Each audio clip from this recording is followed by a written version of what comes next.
Und damit willkommen zurück zu The Great Ace Attorney Results 2 Chronicles, meine Lieben. Wir sind hier stehen geblieben, besser in der zweiten Ausgabe, I guess. Mal schauen, was da noch so kommen wird. Sagen wir das mal so, wie es ist. Obviously, you're talking about Inspector Gregson.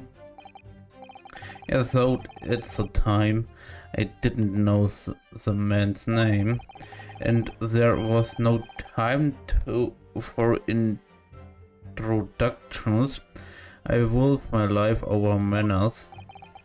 By which you mean that the inspector was there to assassinate you in suppose? That was certainly the impression given by the gun pointing in my direction, but I've never seen the muzzle of a revolver shake about so much in all my life. Anyone would think the man had never shot somebody before. Believe it or not, most of us haven't. Anyway, there was no time to call for the help of the crewman at the door, so I dealt with the man myself. Okay. Dann machen wir.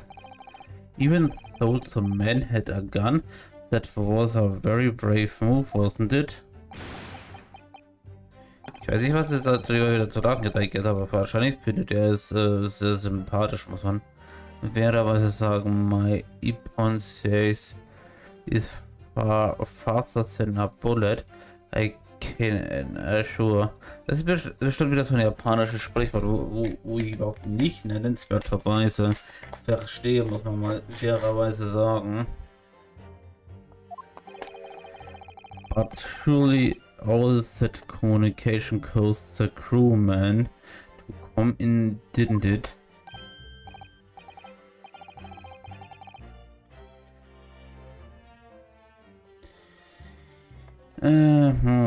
Yes, of course, he must burst in immediately without knocking. The inspector hurled himself at the stocky fellow and just managed to slip past him to make his escape.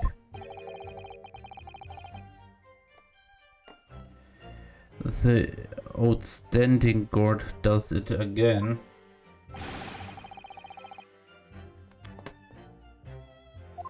If this vergessen was so lesen, I guess. I meant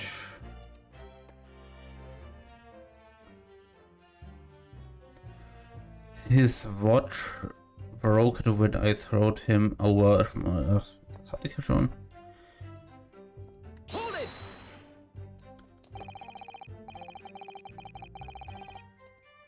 The crown snapped off and the glass covering the face of the watch was cracked.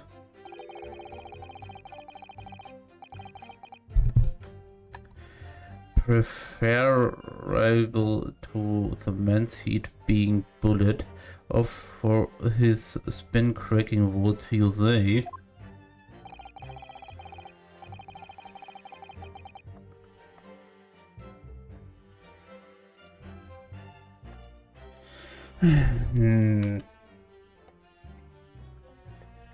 Not that the man was spared for long. A bullet took the chest soon, so to that. But the point is, the broken pocket watch doesn't prove that a murder took place. Absolutely not. All the watch proves is not the power of my jutsu throat. Whatever you say, it doesn't quite ring true. No shot was fired in the cabin. because there was an obviously bullet hole in the wall. What are you talking about, hmm? That was the inspector of your lowbrow detective stories told you. Is it well? I don't care for such fiction.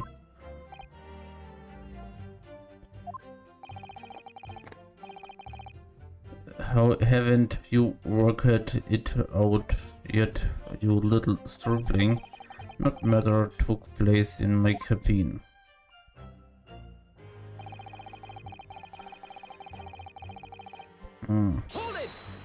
Ich weiß, wie du das mal wieder geschafft hättest, aber I guess könnte der Koffer gewesen sein. But there's no evidence that proves the victim ever returned to London alive.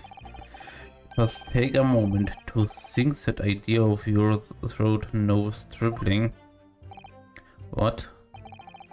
If the inspector was killed on the steamship in France, how on earth could he have got back to Britain? When people die, their body remain at the same spot. It's all double thing. Well, then obviously culprit must have moved the body. How exactly carrying a corpse of a ship in your arms would raise a few eyebrows at least, don't you think? Well, yes, that's true, but all passenger luggage is inspected when it is unloaded from arrived vessels.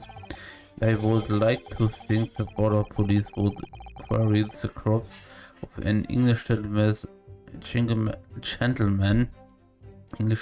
eh? Man, oh man. As handle luggage. If the murder had taken place aboard the ship, you would imagine the body would have been disposed of at sea. There would be nonsense in risking being caught by attempting to transport the body back to Britain. That killed that idea then, but perhaps not. Nesusato. We have to hear it that the first class passengers were under constant scrutiny. Wieso muss ich dabei gerade irgendwie an Victini bei dem Wort denken hier, aber ist wahrscheinlich bloß sehr verwirrend. Ich fühle mich auch etwas durch aktuell, aber kann auch noch besser werden. By the crewman posted the guard them, which would mean that the culprit had no opportunity to dispose of the body in the sea. Yes, that's true. So transporting the body to Britain may have been the only viable alternative. Dear me, you really are new to this, aren't you?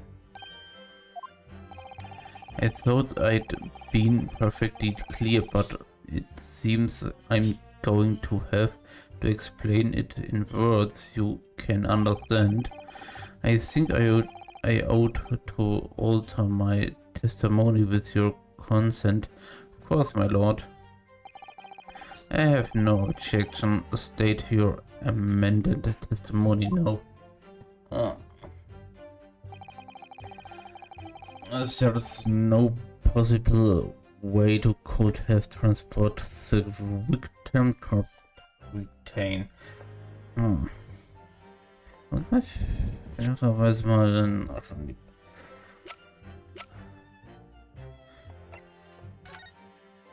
Aber dann gab's doch die Blut. Ich weiß nicht, inwiefern das jetzt so der Fall sein könnte, muss man sagen.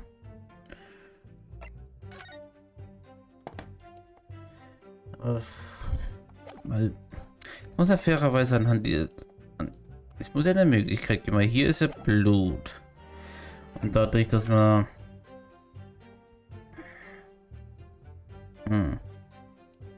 Müsste ja eigentlich der Koffer eigentlich hier sein, würde ich mal behaupten.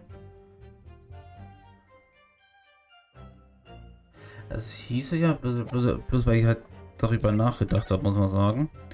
Weil mir ist klar, dieser Koffer, das war realistisch, der ist viel zu klein für die Leiche von unserem Inspektor, muss man sagen. Heißt das, es muss mindestens eine Koffergröße sein, in dieser Größe heißt das, ja, hat er auch schon bewiesen, dass er quasi in dem ich weiß jetzt nicht genau, dass das hier der Fall ist, muss man mal sagen. Weiß ich gerade jetzt wirklich nicht. Das ist halt der Fakt, also müsste dann ja dieses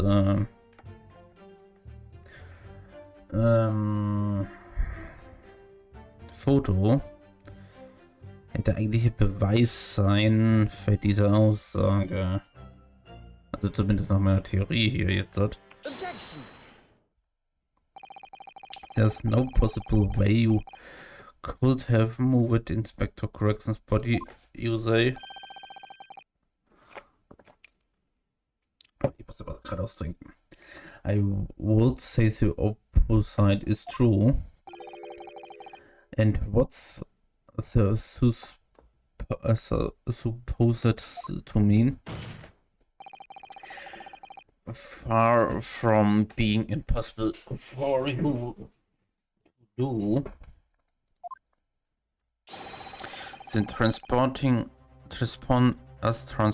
of Inspector Corrections body back to Britain is something only you could do. What are you talking about, Ryunosuke?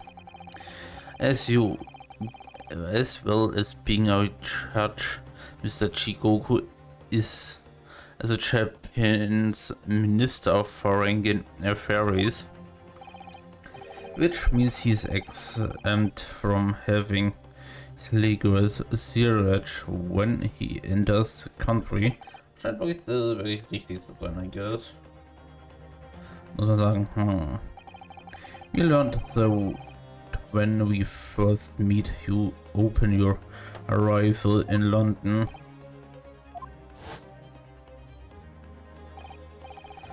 Well, so, das ist war dann wieder ja, oder der Rückblende, muss man sagen, die ist ja dann. Müssen wir dann auf den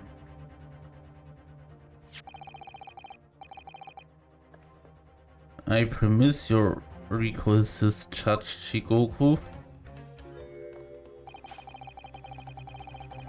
It's a photograph we took in the foyer of the hotel to mark the occasions. As occurred, we will not you have with you your large travel trunk. Large enough, in fact, to have a corpse inside.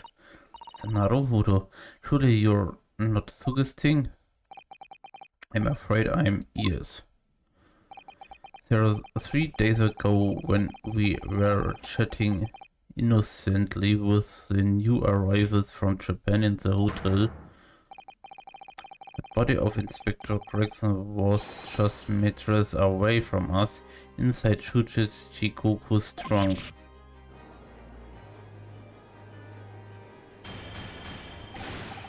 Das würde ja bedeuten, fairerweise, dass er schon vor 3-4 Tagen schon mindestens tot gewesen sein muss.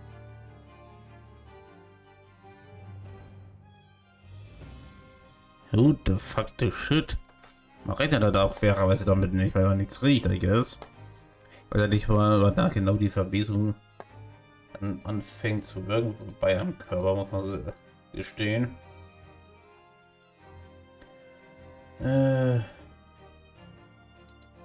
Dementsprechend, yay, order, good, I'm skeptical consoles that are grown. Man's body could fit inside even the largest travel trunk. It cold, also muss man das dann beweisen, dass dann der Körper da rein. Okay. Because I happen to know that the witness himself, a man of considerable size, fits inside his trunk, and verifying that would be extremely simple, wouldn't it, Judge Jigoku? Wir müssen tatsächlich einen Richter überführen. Also, gefühlt wird eigentlich jetzt nur noch ein Anwalt, den wir überführen müssen, I guess. Mein Staatsanwalt haben wir ja schon mal überführt. But inside this trunk, how horrifying. And after we'd spoken with you at the Great Waterloo Hotel, you had the opportunity to visit your parents' sins on Fresno Street, taking your trunk with you in a cab to dispose the inspector's body. I don't have to listen to this nonsense.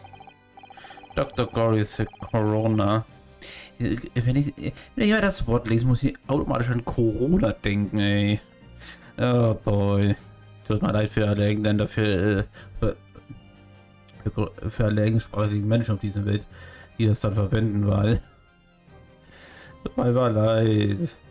Das ist nicht mal böse gemeint. Who examined the body has confirmed the possibility. She's acknowledged there are things that steps might have been taken to disguise the truth time of death. The onset of the body's decomposition could have been delayed by storing in a refrigerating.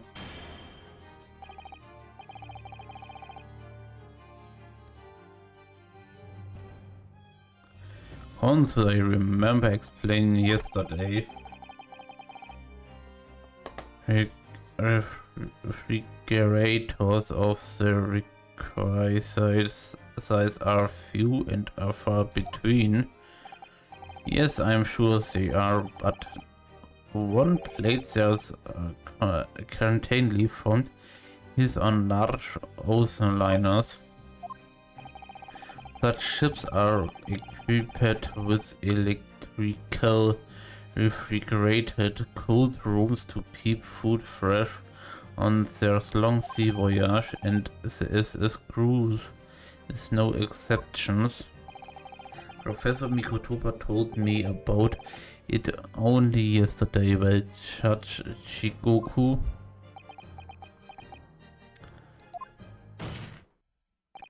However much you prolong this debate, you can't eliminate the truth.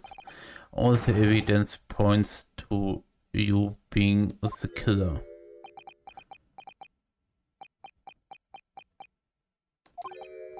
Well, this is all very entertaining. I can see that I was a wise move letting Asogi and you embark on this study tour. What are you talking about now? Local reasoning, of course. All court proceedings will be built on local reasoning in the new century. I can see that you have both laid firm foundations for it already. Judge Jigoku, please stop diverting attentions from the issues at hand. The defense has made on accusations against you. How do you respond?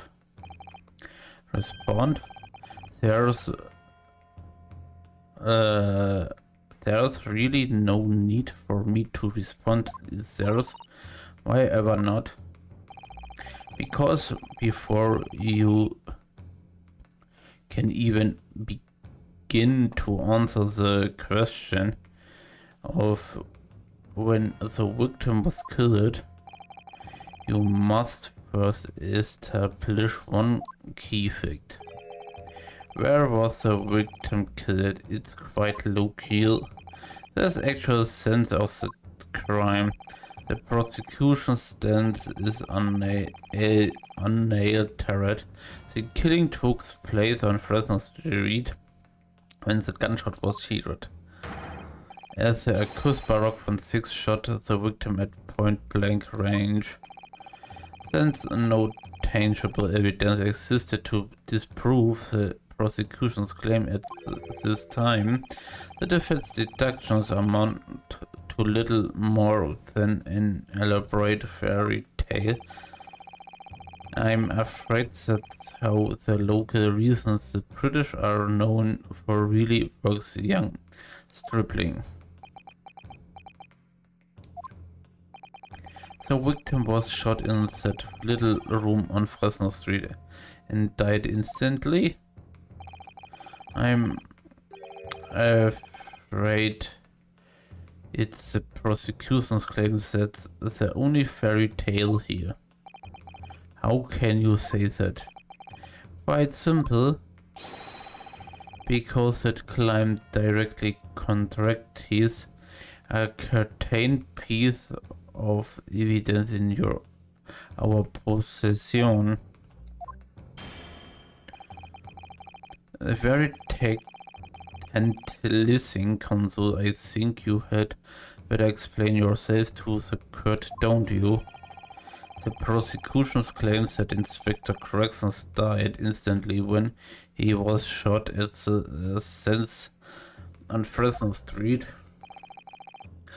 But this evidence clearly contradicting that claim. Das muss ja quasi das Tatort-Foto sein, weil eine nennenswerte andere Möglichkeit gibt es ja, ne? Gerade gar nicht. Und wenn man sich das Ganze jetzt mal so anschaut, dann bleibt eigentlich nur noch die Möglichkeit mit einem Koffer übrig, die ganze Position, also dementsprechend müsste das hier sein. Mal fairerweise sagen. A photograph of the victim in the very location that you claim he was killed. Yes, but the point is the posture of the body itself. If Inspector Gregson had been shot there in that room, isn't out of the questions that his body would have been curled up in a ball like that. I'm sorry to disappoint you, but your local is flavored. He could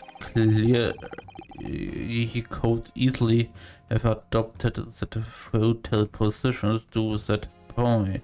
The pain of the shot which subsequently proved it fatal. I'm sorry to disappoint you, Judge Jigoku, but it's your local that is flavored. What? According to this autopsy report, the victim died instantly. He could have felt no pain, much less have been able to draw himself into that positions.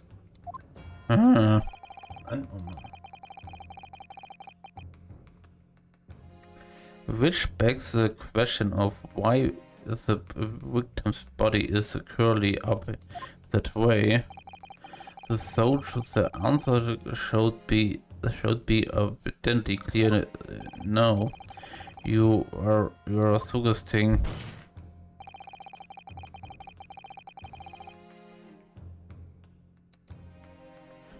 the inspector's body took on that posture had heeded of its arrival on Fresno Street. Before was coldly turned out on the floor from the inside of a large travel trunk. You're quite right. The shape of the body, it's exactly as if it had been kept in a confident space.